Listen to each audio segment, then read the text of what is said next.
Fold centrifuge tubes rack. Install the first layer. Fasten with snaps. The other side is also fixed. Install the second layer in the same way. The buckles all round must be fixed with a clicking sound.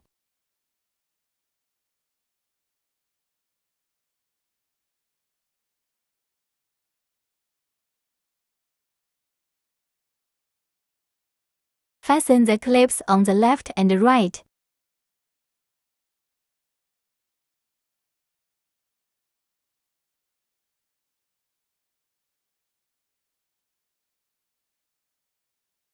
Done. It is very solid. Put into a 15 centrifuge tube and try.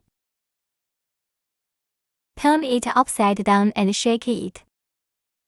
Fixed very firmly. The position of the centrifuge tube has not moved.